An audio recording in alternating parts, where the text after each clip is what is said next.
ನಿಮ್ಮ ಕಂದನ ಮೊದಲ ನಗು, ಮೊದಲ ತೊದಲ ನುಡಿ, ಮೊದಲ ಹೆಜ್ಜೆ, ಅಮ್ಮನ ಮೊದಲ ಕೈತುತ್ತು, ಸದೃಢ ಹಾಗೂ ಆರೋಗ್ಯಕರ ಬೆಳವಣಿಗೆಗಾಗಿ ಪಾರಂಪರಿಕ ಪದ್ಧತಿಯಲ್ಲಿ ತಯಾರಾದ ಪೌಷ್ಟಿಕ ಆಹಾರ ಮಿಲೆಕ್ಸ್ ಮದರ್ ರೂಟ್, ಮೂಳೆಗಳ ಹಾಗೂ ಮೆದುಳಿನ ಬೆಳವಣಿಗೆಗೆ ಪೂರಕ ಮಿಲೆಕ್ಸ್ ಮದರ್ ರೂಟ್, ತಾಯಿಯ ಪ್ರೀತಿಯಷ್ಟೇ ಪರಿಶುದ್ಧ.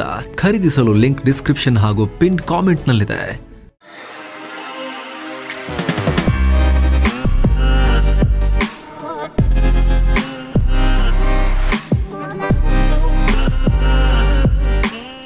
ಹಾಯ್ ಫ್ರೆಂಡ್ಸ್, ದಿನದ ಎಲ್ಲ ಪ್ರಮುಖ ಸುದ್ದಿಯನ್ನ ನಿಮಗೆ ತಲುಪಿಸುವ ಮಸ್ತ್ಮಗ.com ಫುಲ್ ನ್ಯೂಸ್ಗೆ ಸ್ವಾಗತ. ನಾನು ಅಮರ್ ಪ್ರಸಾದ್. ದೇಶಾದ್ಯಂತ 79ನೇ ಸ್ವಾತಂತ್ರ್ಯೋತ್ಸವದ ಸಂಭ್ರಮಾಚರಣೆ ನಡೀತಾ ಇದೆ. ದಿಲ್ಲಿಯ ಕೆಂಪುಕೋಟೆಯಲ್ಲಿ ನಿಂತು ಪಿಎಂ ನರೇಂದ್ರ ಮೋದಿ ಭಾರತದ ವಿರುದ್ಧ ಕತ್ತಿ ಮೆಸೆಯುವ ಪಾಕಿಸ್ತಾನಕ್ಕೆ ಎಚ್ಚರಿಕೆ ಕೊಟ್ಟಿದ್ದಾರೆ. ಟ್ಯಾರಿಫ್ ಧಮಕಿ ಹಾಕ್ತಿರೋ ಅಮೆರಿಕದ ಟ್ರಂಪ್ ಅಣ್ಣನಿಗೂ ತೊಡೆ ತಟ್ಟಿದ್ದಾರೆ. ಧ್ವಜಾರೋಹಣ ನಂತರ ರಾಷ್ಟ್ರ ಉದ್ದೇಶಿಸಿ ಪಿಎಂ ಏನೇನು ಮಾತನಾಡಿದ್ರು ಅಂತ ನಾವು ಈ ವಿಶೇಷ ವರದಿಯಲ್ಲಿ ಕಂಪ್ಲೀಟ್ ಸಮ್ಮರಿ ಮತ್ತು ಕೆಲವೊಂದಷ್ಟು ಪಾಯಿಂಟ್ಸ್ ನ ವಿಶ್ಲೇಷಣೆ ಕೂಡ ಮಾಡಿ ಮಾಹಿತಿಯನ್ನ ಕೊಟ್ಟಿದ್ವಿ. ಅಗೇನ್ ಫುಲ್ ನ್ಯೂಸ್ನಲ್ಲಿ ಒಂದಷ್ಟು ಪ್ರಮುಖ ವಿಚಾರಗಳನ್ನು ಹೇಳೋದಾದ್ರೆ, ಭಾರತೀಯ ಸೇನೆಯನ್ನ ಹಾಡಿ ಹೋಗಲಿದ್ದಾರೆ. ಆಪರೇಷನ್ ಸಿಂಧೂರ್ ಬಗ್ಗೆ ಮಾತನಾಡಿ, ನಮ್ಮ ಕಾರ್ಯಾಚರಣೆಯಿಂದ ಪಾಕಿಸ್ತಾನಕ್ಕೆ ದೊಡ್ಡ ಮಟ್ಟದಲ್ಲಿ ಹೊಡೆತ ಬಿದ್ದಿದೆ. ಪಾಕಿಸ್ತಾನಕ್ಕಾಗಿರೋ ಡ್ಯಾಮೇಜ್ ಬಗ್ಗೆ ಪ್ರತಿದಿನ ಹೊಸ ಹೊಸ ಸಾಕ್ಷ್ಯಗಳು ಬರ್ತಾ ಇದ್ದಾವೆ ಅಂತ ಹೇಳಿದ್ರು. ಇಂಥ ಒಂದು ಕಾರ್ಯಾಚರಣೆ ಇತ್ತೀಚಿನ ದಶಕಗಳಲ್ಲೇ ನಡೆದಿರಲಿಲ್ಲ. ಭಯೋತ್ಪಾದನೆಯನ್ನ ಟ್ಯಾಕಲ್ ಮಾಡೋ ನಮ್ಮ ಧಾಟಿ ಚೇಂಜ್ ಆಗಿದೆ. ಪಹಲ್ಗಾಮ್ ದಾಳಿ ನಡೆಸಿದವರಿಗೆ ಅವರು ಅಂದುಕೊಳ್ಳದ ರೀತಿಯಲ್ಲಿ ಶಿಕ್ಷೆ ಕೊಡಲಾಗಿದೆ. ಅದಕ್ಕೆ ಕೆಂಪುಕೋಟೆ ಮೇಲೆ ನಿಂತು ನಾನು ನಮ್ಮ ವೀರ ಯೋಧರಿಗೆ ಸಲ್ಯೂಟ್ ಮಾಡ್ತೀನಿ ಅಂತ ಹೇಳಿದ್ರು. ಪಾಕಿಸ್ತಾನದ ನ್ಯೂಕ್ಲಿಯರ್ ಬ್ಲಾಕ್ ಮೇಲ್ಗೆಲ್ಲ ಭಾರತ ಕೇರ್ ಮಾಡಲ್ಲ. ಉಗ್ರರು ಮತ್ತು ಉಗ್ರರಿಗೆ ಸಪೋರ್ಟ್ ಮಾಡೋರನ್ನ ಮುಂದೇನೂ ಕೂಡ ನಮ್ಮ ಸೇನೆ ಪನಿಷ್ಮೆಂಟ್ ಕೊಡ್ತಾನೇ ಇರುತ್ತೆ. ಫ್ಯೂಚರ್ನಲ್ಲಿ ಪಾಕಿಸ್ತಾನ ಮತ್ತೇನಾದರೂ ಕಿತಾಪತಿ ಮಾಡಿದ್ರೆ ಮತ್ತೆ ನಮ್ಮ ಸೇನೆ ಕೈಯಿಂದ ಅವರಿಗೆ ಪನಿಷ್ಮೆಂಟ್ ಇರುತ್ತೆ ಅನ್ನೋದನ್ನ ಪುನರುಚ್ಚಾರ ಮಾಡಿದ್ದಾರೆ. ಹಾಗೆ ಸಿಂಧೂ ನದಿ ಮೇಲೆ ಭಾರತ ಮತ್ತು ಪಾಕಿಸ್ತಾನದ ರೈತರಿಗೆ ಸಮಾನವಾದ ಹಕ್ಕಿದೆ. ಆದರೆ ಸಿಂಧೂ ನದಿ ಒಪ್ಪಂದ ಅನ್ಯಾಯ ಮತ್ತು ಏಕಪಕ್ಷೀಯ. ಇದರಿಂದ ಭಾರತದ ಕೃಷಿಗೆ ದೊಡ್ಡ ಮಟ್ಟದಲ್ಲಿ ಹಾನಿಯಾಗಿದೆ. ಪಹಲ್ಗಾಮ್ ಉಗ್ರದಾಳಿ ಬಳಿಕ ಅದನ್ನ ಸಸ್ಪೆಂಡ್ ಮಾಡಿದ್ದೇವೆ. ಯಾಕಂದ್ರೆ ರಕ್ತ ಮತ್ತು ನೀರು ಒಟ್ಟಿಗೆ ಹರಿಯೋಕ್ ಸಾಧ್ಯ ಇಲ್ಲ. ಇನ್ನು ಮುಂದೆ ಕೂಡ ನಾವು ಆ ಹಳೆ ಒಪ್ಪಂದವನ್ನ ಫಾಲೋ ಮಾಡಲ್ಲ. ಆ ಒಪ್ಪಂದ ಸರಿನೇ ಇಲ್ಲ, ಅವ್ರಿಗೆ ಫೇವರ್ ಆಗಿದೆ. ನಮ್ಮ ಹಕ್ಕಿನ ನೀರು ನಮಗೆ ಸಿಗಲೇಬೇಕು ಅಂತ ಪಿಎಂ ಹೇಳಿದ್ರು. ಜೊತೆಗೆ ಅಮೆರಿಕ ಮತ್ತು ಟ್ರಂಪ್ಗೆ ಇಂಡೈರೆಕ್ಟ್ ಆಗಿ ಒಂದಷ್ಟು ಮೆಸೇಜಿಂಗ್ ಅನ್ನ ಕೂಡ ಸ್ಪೀಚ್ ನಲ್ಲಿ ಕೊಟ್ಟಿದ್ದಾರೆ. ಯಾವತ್ತೂ ಕೂಡ ನಾವು ಉದ್ಧಾರ ಆಗಬೇಕು ಅಂತ ಬೇರೆಯವ್ರನ್ನ ಕೆಳಗೆ ಹಾಕಿ ಉದ್ಧಾರ ಆಗಕ್ಕೆ ಟ್ರೈ ಮಾಡಬಾರ್ದು. ನಾವು ಉದ್ಧಾರ ಆಗಬೇಕು, ಆದ್ರೆ ಇನ್ನೊಬ್ಬರನ್ನ ಕೆಳಗೆ ಹಾಕಿ ನಾವು ಈಗ ಸಮ ಆಗ್ಬಿಟ್ವಿ, ನಾವು ದೊಡ್ಡ ಆಗ್ಬಿಟ್ವಿ ಅಂತ ಅನ್ಕೊಳಕ್ ಹೋಗಬಾರ್ದು ಅಂತ ಹೇಳಿದ್ದಾರೆ. ಆ ಮೂಲಕ ಎಲ್ಲಾ ರಾಷ್ಟ್ರಗಳಿಗೆ ಹಿಂಸೆ ಕೊಡ್ತಿರೋ ಟ್ರಂಪ್ಗೊಂದು ಮೆಸೇಜ್ ರವಾನೆ ಆಗಿದೆ. ಸೇಮ್ ಟೈಮ್ ಟ್ಯಾರಿಫ್ ಮತ್ತು ಟ್ರೇಡ್ ಡೀಲ್ ವಿಚಾರಕ್ಕೆ ಸಂಬಂಧಪಟ್ಟಂತೆ ಭಾರತನ ಮಾತೇ ಕೇಳ್ತಿಲ್ಲ, ಎಷ್ಟು ಹೇಳಿದ್ರು ಕೂಡ ಅವರು ಹಠ ಮಾಡ್ತಿದ್ದಾರೆ ಅಂತ ಹೇಳಿ ಅಮೆರಿಕ ಅಸಹನೆ ತೋರ್ತಾ ಇದೆಯಲ್ಲ, ಅದು 3 ವಿಚಾರಗಳಲ್ಲಿ ಸಿಕ್ಕಾಕೊಂಡಿರೋದು ಮಾತುಕತೆ. ಉಳಿದೆಲ್ಲ ವಿಚಾರಗಳಲ್ಲೂ ಸಾಲ್ಟ್ ಆಗಿದೆ. 2 ರಾಷ್ಟ್ರಗಳ ನಡುವೆ ಒಂದು ಅಂಡರ್ಸ್ಟ್ಯಾಂಡಿಂಗ್ ಬಂದಿದ್ದಾರೆ. ಆದರೆ ಕೃಷಿ ಉತ್ಪನ್ನಗಳು, ಮೀನುಗಾರಿಕೆಗೆ ಸಂಬಂಧಪಟ್ಟ ಅಂದ್ರೆ ಈ ಸಮುದ್ರೀಯ ಉತ್ಪನ್ನಗಳು ಮತ್ತು ಹೈನುಗಾರರು ಅಂದ್ರೆ ಈ ಡೈರಿ ಪ್ರಾಡಕ್ಟ್ಸ್, ಇದಕ್ಕೆ ಸಂಬಂಧಪಟ್ಟಂತೆ ಸ್ಟಕ್ ಆಗಿದೆ. ಇದನ್ನು ಓಪನ್ ಅಪ್ ಮಾಡೋಕ್ಕೆ ಭಾರತ ರೆಡಿ ಇಲ್ಲ. ಅಮೆರಿಕದ ಕಂಪನಿಗಳಿಗೆ ಇಲ್ಲಿ ಬನ್ನಿ ಅಂತೇಳಿ ಫುಲ್ ಓಪನ್ ಆಗಿ ಬಿಟ್ಕೊಡೋಕೆ ಭಾರತ ರೆಡಿ ಇಲ್ಲ, ಒಳಗಡೆ ಬಿಟ್ಕೊಡೋಕೆ. ಆದರೆ ಅಮೆರಿಕ ಓಪನ್ ಮಾಡಿ ಭಾರತದ ಬಾಗಿಲನ್ನ ನಮ್ಮವರು ಬಂದು ವ್ಯಾಪಾರ ಮಾಡಲಿ ಅಲ್ಲಿ ಅಂತ ಹಠ ಹಿಡಿದಿದೆ. ಭಾರತ ಬಿಡಲ್ಲ ಅಂತ ಹಠ ಹಿಡಿದಿದೆ. ಇದನ್ನ ಕೂಡ ಉಲ್ಲೇಖ ಮಾಡಿ ಪಿಎಂ ನರೇಂದ್ರ ಮೋದಿ ನಮ್ಮ ರೈತರು, ಮೀನುಗಾರರು ಮತ್ತು ಹೈನುಗಾರರ ವಿಚಾರಕ್ಕೆ ಸಂಬಂಧಪಟ್ಟಂತೆ ನಾನು ಗೋಡೆ ತರ ಅಡ್ಡ ನಿಂತು ರಕ್ಷಿಸ್ತೀನಿ ಅನ್ನೋ ಹೇಳಿಕೆಯನ್ನು ಕೊಟ್ಟಿದ್ದಾರೆ. ಇದು ನೇರವಾಗಿ ಈ ಟ್ರೇಡ್ ಟಾಕ್ಸ್ಗೆ ಸಂಬಂಧಪಟ್ಟಂತೆ ಸಂದೇಶ ಅಮೆರಿಕಗೆ. ಇದೆಲ್ಲದರ ಜೊತೆಗೆ 3 ಪ್ರಮುಖ ಘೋಷಣೆಗಳನ್ನು ಮಾಡಿದ್ದಾರೆ. ಜಿಎಸ್ಟಿ ವಿಚಾರಕ್ಕೆ ಸಂಬಂಧಪಟ್ಟಂತೆ ಈ ದೀಪಾವಳಿ ವೇಳೆಗೆ ಬಂಪರ್ ಘೋಷಣೆ ಆಗುತ್ತೆ. ಡಬಲ್ ದೀಪಾವಳಿ ದೇಶದ ಜನರಿಗಿದೆ ಅಂತ ಘೋಷಣೆ ಮಾಡೋಕೆ ಹೊರಟಿದ್ದೀವಿ. ಜಿಎಸ್ಟಿಯಲ್ಲಿ ಬಹಳ ಅನುಕೂಲ ಆಗುತ್ತೆ ಸಾಮಾನ್ಯ ಜನರಿಗೆ ಅನ್ನೋದನ್ನ ಅನೌನ್ಸ್ ಮಾಡಿದ್ರು. ಸ್ವಲ್ಪ ಹೊತ್ತಲ್ಲಿ ಫಿನಾನ್ಸ್ ಮಿನಿಸ್ಟ್ರಿ ಕಡೆಯಿಂದ ಕೂಡ ಅಫಿಷಿಯಲ್ ಸ್ಟೇಟ್ಮೆಂಟ್ ಬಂತು. 2 ಸ್ಲ್ಯಾಬ್ ಮಾಡೋಕೆ ನಾವು ಪ್ರಯತ್ನ ಪಡ್ತಿದ್ದೀವಿ ಅಂತ. 4-5 ಸ್ಲ್ಯಾಬ್ಗಳನ್ನೆಲ್ಲ ತೆಗೆದು ಹಾಕಿ 28% ತನಕ 5 to 28% ತನಕ ಇದೆಯಲ್ಲ, ಎಲ್ಲ ತೆಗೆದು ಹಾಕಿ ಕೇವಲ 2 ಸ್ಲ್ಯಾಬ್ ಇರುತ್ತೆ ಅಂತ ಹೇಳ್ತಿದ್ದಾರೆ. ಅದರಲ್ಲೂ ಕೂಡ ಏನ್ ಮಾಹಿತಿ ಬರ್ತಾ ಇದೆ ಇವಾಗ ಅಂತ ಹೇಳಿದ್ರೆ ಸ್ನೇಹಿತರೆ, ಅದೇನಾದ್ರೂ ನಿಜ ಆಗಿಬಿಟ್ರೆ ಕ್ರಾಂತಿಕಾರಿ ಆಗಿಬಿಡುತ್ತೆ ನಮ್ಮ ದೇಶದ ಆರ್ಥಿಕ ಪ್ರಗತಿ ವಿಚಾರದಲ್ಲಿ. ಏನ್ ಗೊತ್ತಾ, ಮೂಲಗಳ ಮಾಹಿತಿ ಪ್ರಕಾರ 5% ಒಂದು ಸ್ಟ್ಯಾಂಡರ್ಡ್ ಜಿಎಸ್ಟಿ ಸ್ಲ್ಯಾಬ್, ಇನ್ನೊಂದು 18% 2 ಉಳ್ಕೊಳ್ಳುತ್ತೆ ಅಂತ ಹೇಳ್ತಿದ್ದಾರೆ. ಹಂಗೇನಾದ್ರೂ ಆಗಿಬಿಟ್ರೆ ಇದು ದೊಡ್ಡ ಡಿಸಿಷನ್ ಆಗುತ್ತೆ. ನಾವು ಜಿಎಸ್ಟಿಯ ಈ ಘೋಷಣೆ ಬಗ್ಗೆ ರಿಪೋರ್ಟ್ ಮಾಡೋ ಟೈಮ್ನಲ್ಲಿ ಸ್ಪೆಷಲ್ ವಿಡಿಯೋ ಮಾಡಿ ನಾವು ಮಾಹಿತಿ ಕೊಟ್ಟಿದ್ವಿ. ಅವಾಗೇನು ಈ ಮೂಲಗಳ ಮಾಹಿತಿ ಬಂದಿರಲಿಲ್ಲ.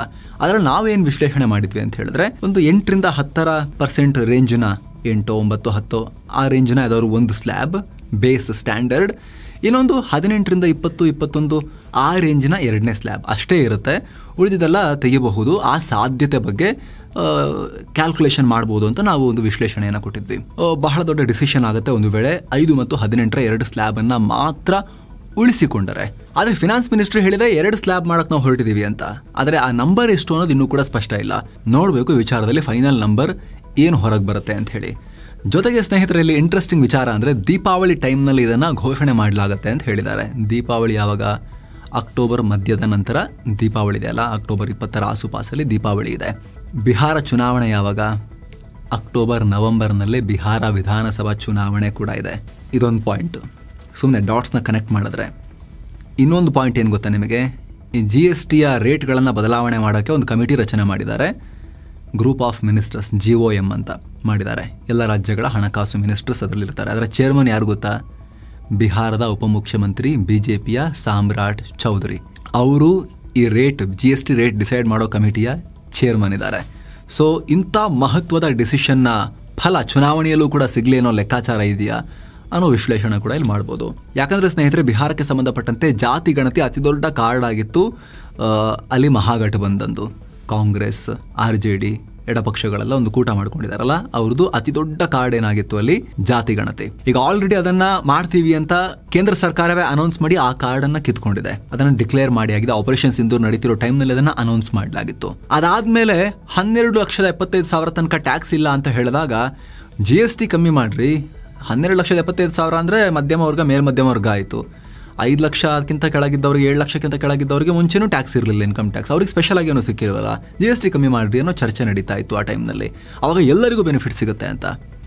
ಸೊ ಹೀಗಿರಬೇಕಾದ್ರೆ ಜಸ್ಟ್ ಬಿಫೋರ್ ಬಿಹಾರ್ ಎಲೆಕ್ಷನ್ ಅದರ ಮೊಮೆಂಟಮ್ ಇನ್ನೇನು ವೋಟಿಂಗ್ ನಡೆಯುತ್ತೆ ಅನ್ನೋಕ್ಕಿಂತ ಸ್ವಲ್ಪ ಮುಂಚೆ ಇದು ಅನೌನ್ಸ್ ಆಗಿಬಿಟ್ರೆ ಇದು ದೊಡ್ಡ ಪ್ರಮಾಣದಲ್ಲಿ ಆರ್ಥಿಕವಾಗಿ ದೇಶದ ಆರ್ಥಿಕತೆ ಮೇಲೆ ಪರಿಣಾಮ ಬೀರೋದು ಮಾತ್ರ ಅಲ್ಲದೆ ಬಿಹಾರದಲ್ಲಿ ಬಿಜೆಪಿಯ ಪರ್ಫಾರ್ಮೆನ್ಸ್ ಮೇಲೂ ಕೂಡ ಪರಿಣಾಮ ಬೀರಬಹುದು. ಅದಕ್ಕೋಸ್ಕರನೇ ಈ ರೀತಿ ಇದನ್ನ ಟೈಮ್ ಮಾಡ್ತಾ ಇದ್ದಾರೆ. ಅದರ ಚೇರ್ಮನ್ ಕೂಡ ಬಿಹಾರದ ಬಿಜೆಪಿ ಉಪಮುಖ್ಯಮಂತ್ರಿ ಮತ್ತು ಫೈನಾನ್ಸ್ ಮಿನಿಸ್ಟರ್ ಸಾಮ್ರಾಟ್ ಚೌಧರಿ. ಇದೆಲ್ಲ ನೋಡಿದಾಗ ಈ ಎಲ್ಲ ಡಾಟ್ಸ್ನ ಕನೆಕ್ಟ್ ಮಾಡಕ್ ಸಾಧ್ಯ ಆಗುತ್ತೆ. ವಿಶ್ಲೇಷಣೆ ರೀತಿ ಮಾಡಬಹುದು.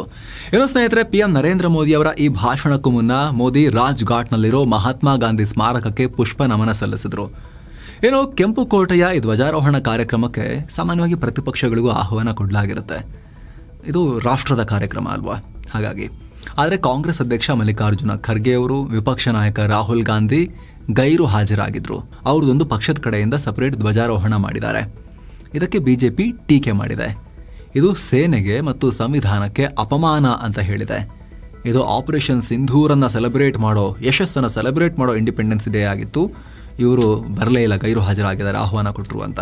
ಮತ್ತೊಂದು ಕಡೆ ಭಾರತದ ಸ್ವಾತಂತ್ರ್ಯ ದಿನಾಚರಣೆಗೆ ವಿದೇಶಗಳಿಂದ ಶುಭಾಶಯ ಹರಿದು ಬಂದಿದೆ.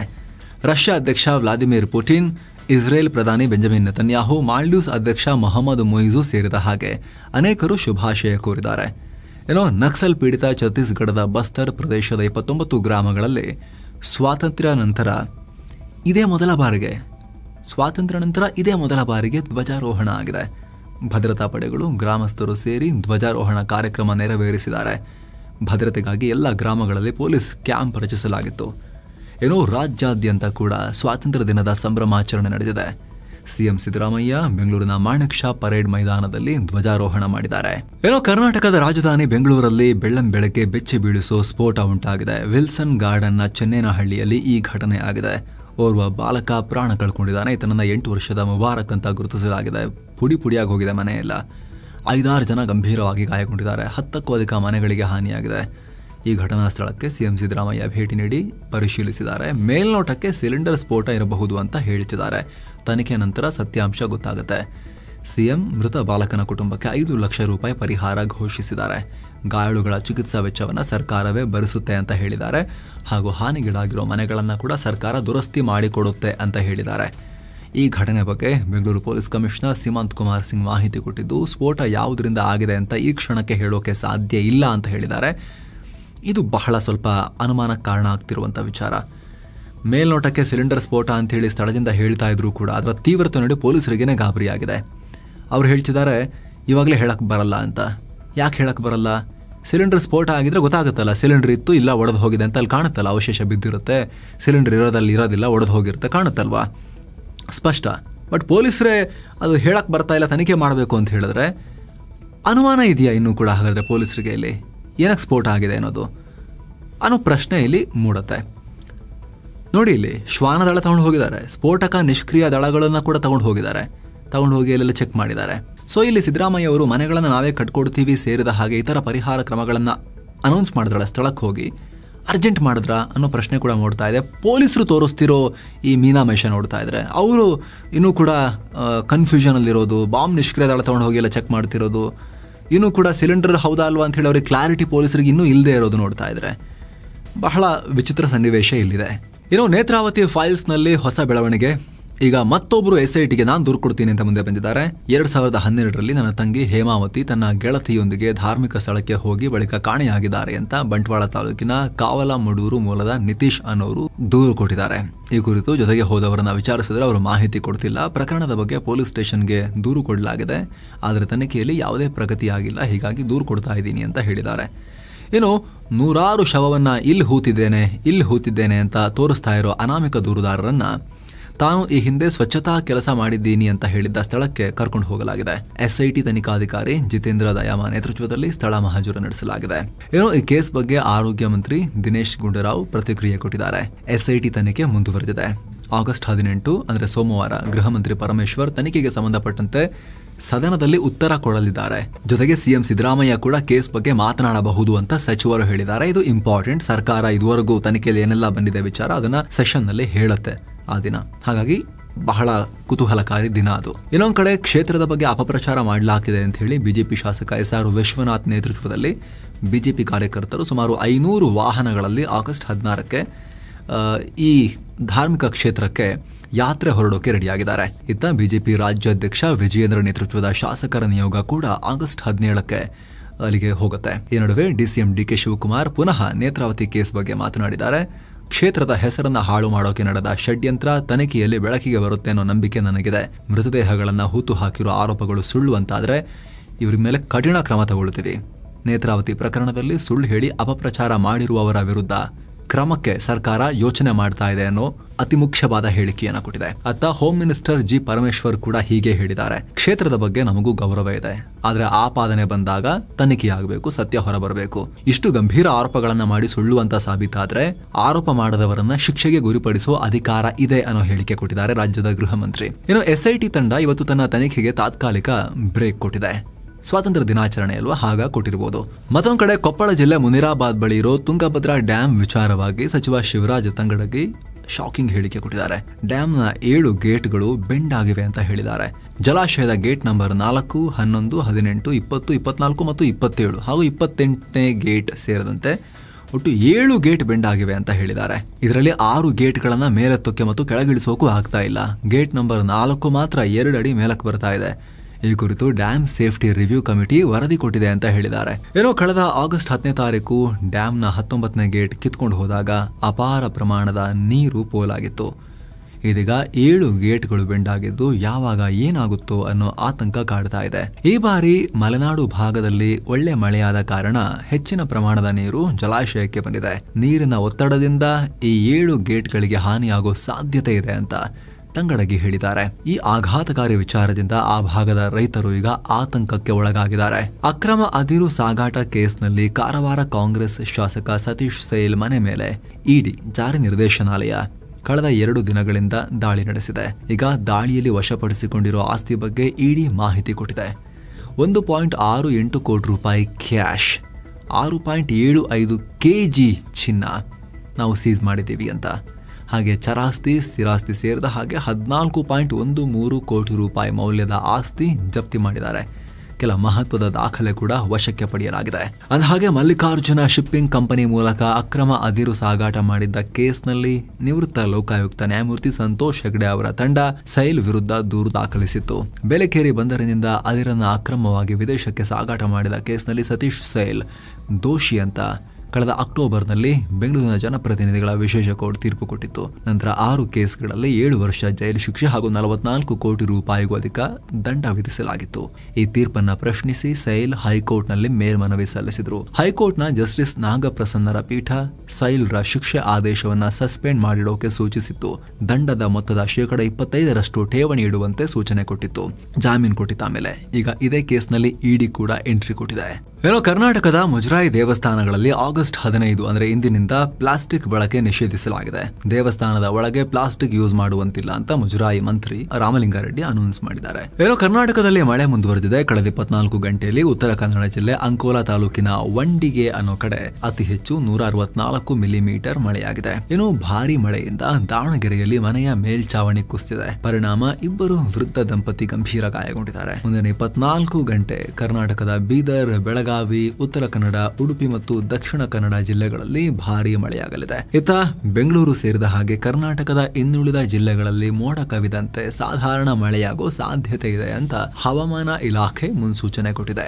ಜಮ್ಮು ಕಾಶ್ಮೀರದ ಕಿಶ್ತ್ವಾರ್ನಲ್ಲಿ ಬೃಹತ್ ಮೇಘ ಸ್ಫೋಟ ಉಂಟಾಗಿತ್ತು. ಈಗ ಈ ದುರಂತದಲ್ಲಿ ಮೃತಪಟ್ಟವರ ಸಂಖ್ಯೆ 65ಕ್ಕೆ ಏರಿಕೆಯಾಗಿದೆ. 167 ಮಂದಿ ಗಾಯಗೊಂಡಿದ್ದು 38 ಮಂದಿಯ ಸ್ಥಿತಿ ಗಂಭೀರವಾಗಿದೆ. ಘಟನೆ ಬಗ್ಗೆ ಅಪ್ಡೇಟ್ ಕೊಟ್ಟಿರೋ ಜಮ್ಮು ಕಾಶ್ಮೀರ ಸಿಎಂ ಒಮರ್ ಅಬ್ದುಲ್ಲಾ ಅವಶೇಷದಲ್ಲಿ 500ಕ್ಕೂ ಅಧಿಕ ಜನ ಸಿಕ್ಕಾಕೊಂಡಿರಬಹುದು ಅಂತ ಅನಿಸ್ತಾ ಇದೆ ಅನ್ನೋ ಆಘಾತಕಾರಿ ಮಾಹಿತಿಯನ್ನ ಹೇಳಿದ್ದಾರೆ. ನಾವು ಕೂಡ ನಿನ್ನೆ ಈ ವರದಿಯಲ್ಲಿ ಮಾಹಿತಿ ಕೊಟ್ಟಿದ್ವಿ ಸ್ನೇಹಿತರೆ. ಅವಾಗ್ಲೂ ಕೂಡ ಏನು ಸ್ಥಳೀಯ ಶಾಸಕರು ಏನ್ ಹೇಳಿದ್ರು, ಅದ್ರಲ್ಲಿ ನಾವೇನ್ ಹೇಳಿದ್ವಿ ಅಂದ್ರೆ 1000ಕ್ಕೂ ಅಧಿಕ ಜನ ಅಲ್ಲಿ ಇದ್ರು ಅಂತ ಹೇಳ್ತಾ ಇದ್ರು ಅಂತ ಲೋಕಲ್ MLA. ಈಗ ಖುದ್ದು ಸಿಎಂ ಬಂದು ಹೇಳ್ತಾ ಇದ್ದಾರೆ ಸ್ನೇಹಿತರೆ 500ಕ್ಕೂ ಅಧಿಕ ಜನ ಸಿಕ್ಕಾಕೊಂಡಿರ್ಬೋದು ಕೆಳಗಡೆ ಅಂತ ಅನಿಸ್ತಾ ಇದೆ ಅಂತ ಹೇಳಿದ್ದಾರೆ. ಅಷ್ಟು ಮಾತ್ರ ಅಲ್ಲ ಸ್ನೇಹಿತರೆ, ಒಮರ್ ಅಬ್ದುಲ್ಲಾ ಇನ್ನೊಂದು ಪಾಯಿಂಟ್ ಹೇಳಿದ್ದಾರೆ. ನನಗನ್ಸ್ತಿರೋದು 500ಕ್ಕೂ ಅಧಿಕ ಜನ ಅಂತ, ಆದ್ರೆ ಕೆಲ ಲೋಕಲ್ ಅಧಿಕಾರಿಗಳ ಪ್ರಕಾರ 1000ಕ್ಕೂ ಅಧಿಕ ಜನ ಕೆಳಗಡೆ ಸೇರ್ಕೊಂಡಿರಬಹುದು, ಮುಚ್ಚೋಗಿರಬಹುದು ಅಂತ ಆ ರೀತಿ ಹೇಳ್ತಿದ್ದಾರೆ ಅನ್ನೋ ಈ ತುಂಬಾ ಆಘಾತಕಾರಿ ವಿಚಾರವನ್ನ ಕೂಡ ಮೆನ್ಷನ್ ಮಾಡ್ತಿದ್ದಾರೆ ಒಮರ್ ಅಬ್ದುಲ್ಲಾ. ಮತ್ತೊಂದು ಕಡೆ ಸ್ನೇಹಿತರೆ, ದೊಡ್ಡ ಪ್ರಮಾಣದಲ್ಲಿ ಆಸ್ತಿ ಪಾಸ್ತಿ ಹಾನಿ ಕೂಡ ಆಗಿದೆ. ಇಲ್ಲಿನ ಮಚೈಲ್ ಮಾತಾ ಯಾತ್ರೆಗೆ ಅಂತ ತಯಾರು ಮಾಡಿಟ್ಟ ಟೆಂಟ್ ಅಂಗಡಿ ಎಲ್ಲ ಕೊಚ್ಕೊಂಡು ಹೋಗಿದೆ. ಬಿಲ್ಡಿಂಗ್ಗಳೇ ಕಿತ್ಕೊಂಡು ಹೋಗಿದಾವೆ. ಕನಿಷ್ಠ 16 ಮನೆಗಳು, ಸರ್ಕಾರಿ ಕಟ್ಟಡಗಳು, 3 ದೇವಸ್ಥಾನಗಳು, ವಾಟರ್ ಮಿಲ್ಗಳು, ಸೇತುವೆ ಮತ್ತು 10 ಕಾರುಗಳಿಗೆ ಹಾನಿಯಾಗಿದೆ. ಹವಾಮಾನ ವೈಪರೀತ್ಯದಿಂದ ರಕ್ಷಣಾ ಕಾರ್ಯಾಚರಣೆಗೂ ಅಡ್ಡಿಯಾಗ್ತಾ ಇದೆ. ಈ ದುರಂತದ ಕಾರಣ ಕಿಶ್ತ್ವಾರ್ನಲ್ಲಿ ಇಂಡಿಪೆಂಡೆನ್ಸ್ ಡೇ ಸೆಲೆಬ್ರೇಷನ್ ಕೂಡ ಕ್ಯಾನ್ಸಲ್ ಮಾಡಲಾಗಿತ್ತು. ಈ ನಡುವೆ ಪಿಎಂ ನರೇಂದ್ರ ಮೋದಿ, ಸಿಎಂ ಒಮರ್ ಅಬ್ದುಲ್ಲಾ ಮತ್ತು ರಾಜ್ಯಪಾಲ ಮನೋಜ್ ಸಿನ್ಹಾ ಜೊತೆಗೆ ಮಾತನಾಡಿ ಮಾಹಿತಿ ಪಡೆದಿದ್ದಾರೆ. ಈ ಮೇಘ ಸ್ಫೋಟದ ಭಯಾನಕತೆ ಬಗ್ಗೆ ಪ್ರತ್ಯಕ್ಷದರ್ಶಿಗಳು ಮಾತನಾಡಿದ್ದಾರೆ. ಸಡನ್ ಆಗಿ ದೊಡ್ಡ ಸ್ಫೋಟಗೊಂಡಂತೆ ಸೌಂಡ್ ಕೇಳಿಸ್ತು. ಎಲ್ಲರೂ ಕಿರ್ಚಾಡ್ಕೊಂಡು ಓಡೋಕ್ ಶುರು ಮಾಡಿದ್ರು ಅಂತ ಹೇಳಿದ್ದಾರೆ. ಘಟನಾ ಸ್ಥಳದಲ್ಲಿ ರಕ್ಷಣಾ ಕಾರ್ಯಾಚರಣೆ ಈಗ ಮುಂದುವರೆದಿದೆ. ದಿಲ್ಲಿಯ ನಿಜಾಮುದ್ದೀನ್ ಪ್ರದೇಶದಲ್ಲಿರೋ ಮೊಘಲ್ ದೊರೆ ಹುಮಾಯೂನ್ ಸಮಾಧಿಯ ಮೇಲ್ಛಾವಣಿಯ ಒಂದು ಭಾಗ ಕುಸಿದಿದೆ. ಸಮಾಧಿ ವೀಕ್ಷಣೆಗೆ ಬಂದಿದ್ದ 7-8 ಪ್ರವಾಸಿಗರು ಕುಸಿದ ಮೇಲ್ಛಾವಣಿ ಅವಶೇಷಗಳ ಅಡಿ ಸಿಕ್ಕಾಕೊಂಡಿದ್ದಾರೆ ಅಂತ ದಿಲ್ಲಿ ಅಗ್ನಿಶಾಮಕ ಇಲಾಖೆ ಹೇಳಿದೆ. ಇದು ಹಿಸ್ಟಾರಿಕಲ್ ಪ್ಲೇಸ್ ಇದು. ಅಲ್ಲಿ ಹುಮಾಯೂನ್ ಟಾಂಬ್ ಅಂತ. ಬರೀ ಹುಮಾಯೂನ್ ಮಾತ್ರ ಅಲ್ಲ, ಅಲ್ಲಿ ಮೊಘಲರದು ಸಿಕ್ಕಾಪಟ್ಟೆ ಜನರದು ಒಳಗಡೆ ಇದಿದೆ, ಗೋರಿಗಳಿದಾವೆ ಆ ಬಿಲ್ಡಿಂಗ್ ಒಳಗಡೆ. ಅಲ್ಲಿ ಈ ರೀತಿ ಆಗಿದೆ ಅಂತ ರಕ್ಷಣಾ ಕಾರ್ಯಾಚರಣೆ ಮುಂದುವರೆದಿದೆ. ಘಟನೆ ಕುರಿತು ಇನ್ನಷ್ಟೇ ಸ್ಪಷ್ಟ ಚಿತ್ರಣ ಸಿಗಬೇಕು, ಎಷ್ಟು ಜನರಿಗೆ ಏನಾಗಿದೆ ಅಂತ ಹೇಳಿ. ಬಿಹಾರದಲ್ಲಿ ಮತದಾರರ ಪಟ್ಟಿ ಪರಿಷ್ಕರಣೆಯಲ್ಲಿ ಸ್ಪೆಷಲ್ ಇಂಟೆನ್ಸಿವ್ ರಿವಿಷನ್ ಇದರಲ್ಲಿ ತೊಡಗಿರೋ ಚುನಾವಣಾ ಆಯೋಗಕ್ಕೆ ಸುಪ್ರೀಂ ಕೋರ್ಟ್ ಮಹತ್ವದ ನಿರ್ದೇಶನ ಕೊಟ್ಟಿದೆ. ಪರಿಷ್ಕರಣೆ ಹೆಸರಲ್ಲಿ ತೆಗೆದುಹಾಕಿರೋ 65 ಲಕ್ಷ ಮತದಾರರ ಹೆಸರುಗಳನ್ನ ಯಾಕೆ ತೆಗೆದ್ರಿ ಅಂತ ಸೂಕ್ತ ಕಾರಣಗಳೊಂದಿಗೆ ಪಬ್ಲಿಷ್ ಮಾಡಬೇಕು ಅಂತ ಹೇಳಿದೆ. ಜಿಲ್ಲಾ ಚುನಾವಣಾಧಿಕಾರಿಗಳ ವೆಬ್ಸೈಟ್ನಲ್ಲಿ ಅದನ್ನ ಪಬ್ಲಿಷ್ ಮಾಡಿ ಅಂತ ಹೇಳಿದೆ. ಜೊತೆಗೆ ಈಗ ಡಿಲೀಟ್ ಮಾಡಿರೋ ಮತದಾರರನ್ನ ಪುನಃ ಮತದಾರರ ಪಟ್ಟಿಗೆ ಸೇರಿಸಿಕೊಳ್ಳೋಕೆ ಆಧಾರ್ ಕಾರ್ಡ್ ಅನ್ನ ಸಾಕ್ಷ್ಯವಾಗಿ ಕನ್ಸಿಡರ್ ಮಾಡುವಂತೆ ಸುಪ್ರೀಂ ಕೋರ್ಟ್ ಹೇಳಿದೆ. ಸುಪ್ರೀಂ ಕೋರ್ಟ್ನ ಜಸ್ಟಿಸ್ ಸೂರ್ಯಕಾಂತ್ ಮತ್ತು ಜೋಯ್ಮಾಲ್ಯಾ ಬಾಗ್ಚಿ ಅವರ ದ್ವಿಸದಸ್ಯ ಪೀಠ ಈ ಆದೇಶ ಕೊಟ್ಟಿದೆ. ಜೊತೆಗೆ ಈ SIR ಪ್ರಕ್ರಿಯೆಯನ್ನು ನಾವು ತಡೆಯಲ್ಲ, ಸಂಪೂರ್ಣ ಪ್ರಕ್ರಿಯೆಯಲ್ಲಿ ನಮಗೆ ಟ್ರಾನ್ಸ್ಪರೆನ್ಸಿ ಮುಖ್ಯ ಅಷ್ಟೇ, ಟ್ರಾನ್ಸ್ಪರೆಂಟ್ ಆಗಿ ಮಾಡಿ ಅಂತ ಹೇಳಿದೆ. ಭಾರತ ಮತ್ತು ಚೀನಾ ಹತ್ತಿರವಾಗ್ತಿರೋದಕ್ಕೆ ಮತ್ತೊಂದು ಮಹತ್ವದ ಸುಳಿವು ಸಿಕ್ಕಿದೆ. ಭಾರತ ಮತ್ತು ಚೀನಾ ಗಡಿಯಲ್ಲಿ ಪುನಃ ವ್ಯಾಪಾರ ಶುರು ಮಾಡೋಕೆ 2 ರಾಷ್ಟ್ರಗಳು ಒಟ್ಟಿಗೆ ಕೆಲಸ ಮಾಡ್ತೇವೆ ಅಂತ ಭಾರತದ ವಿದೇಶಾಂಗ ಸಚಿವಾಲಯದ ವಕ್ತಾರ ರಣಧೀರ್ ಜೈಸ್ವಾಲ್ ಹೇಳಿದ್ದಾರೆ. ಉತ್ತರಾಖಂಡ್ನ ಲಿಪುಲೇಖ್ ಪಾಸ್, ಹಿಮಾಚಲ ಪ್ರದೇಶದ ಶಿಪ್ಕಿಲಾ ಪಾಸ್, ಸಿಕ್ಕಿಂನ ನಾಥುಲಾ ಪಾಸ್ ಮೂಲಕ ಬಾರ್ಡರ್ ಟ್ರೇಡ್ ಅನ್ನ ಶುರು ಮಾಡೋಕೆ ಚೀನಾ ಜೊತೆಗೆ ಮಾತುಕತೆ ನಡೀತಾ ಇದೆ. ಅದರ ಬಗ್ಗೆ ಅಪ್ಡೇಟ್ ಸಿಕ್ಕಿದಾಗ ಮಾಹಿತಿ ಕೊಡ್ತೀವಿ ಅಂತ ಹೇಳಿದ್ದಾರೆ. ಆಗಸ್ಟ್ 18ನೇ ತಾರೀಕು ಚೀನಾ ವಿದೇಶಾಂಗ ಸಚಿವ ವಾಂಗ್ ಯಿ ಭಾರತಕ್ಕೆ ಭೇಟಿ ಕೊಡೋದಿದೆ. ಈ ವೇಳೆ ಭಾರತದ ರಾಷ್ಟ್ರೀಯ ಭದ್ರತಾ ಸಲಹೆಗಾರ ಅಜಿತ್ ದೋವಲ್ ಅವ್ರನ್ನ ಅವರು ಮೀಟ್ ಮಾಡಿ 2 ರಾಷ್ಟ್ರಗಳ ಗಡಿ ಸಮಸ್ಯೆ ಬಗ್ಗೆ ಕೂಡ ಇಂಪಾರ್ಟೆಂಟ್ ಮಾತುಕತೆ ನಡೆಸ್ತಾರೆ. ಈ ಟೈಮ್ನಲ್ಲಿ ವಿದೇಶಾಂಗ ಇಲಾಖೆಯಿಂದ ವ್ಯಾಪಾರಕ್ಕೆ ಸಂಬಂಧಪಟ್ಟಂತೆ ಕೂಡ ಈ ಅಪ್ಡೇಟ್ ಬಂದಿದೆ. ಇನ್ನು ಸ್ವಾತಂತ್ರ್ಯ ದಿನಾಚರಣೆ ಪ್ರಯುಕ್ತ ಭಾರತದ ಸ್ಟಾಕ್ ಮಾರ್ಕೆಟ್ಗೂ ಕೂಡ ಇವತ್ತು ರಜೆ ಇತ್ತು. ಇನ್ನೇನಿದ್ರು ಕೂಡ ಸೋಮವಾರ. ಸೊ ಫ್ರೆಂಡ್ಸ್, ಇದಾಗಿತ್ತು ಇವತ್ತಿನ ಫುಲ್ ನ್ಯೂಸ್. ನಾವು ಕೊಯ್ದಿಲ್ಲ, ಎಳೆದಿಲ್ಲ, ಕಿರ್ಚಾಡಿಲ್ಲ, ಬರೀ ಸುದ್ದಿ ರೀತಿಯಲ್ಲಿ ನಿಮಗೆ ತಲುಪಿಸೋ ಕೆಲಸವನ್ನು ಮಾಡಿದ್ದೀವಿ. ನಮ್ಮ ಈ ಕೆಲಸ ನಿಮಗೆ ಇಷ್ಟ ಆಗ್ತಾ ಇದ್ದರೆ ದಯವಿಟ್ಟು ಈ ಚಾನಲ್ಗೆ ಸಬ್ಸ್ಕ್ರೈಬ್ ಮಾಡಿ, ಪಕ್ಕದ ಬೆಲ್ ಐಕಾನ್ ಮೇಲೆ ಕ್ಲಿಕ್ ಮಾಡಿ ಅಂತ ನಿಮ್ಮಲ್ಲಿ ನಮ್ಮ ಮನವಿ. Thank you so much. ಮತ್ತೆ ಭೇಟಿ ಆಗ್ತಿರೋಣ ಸ್ನೇಹಿತರೆ. ನಮಸ್ತೆ.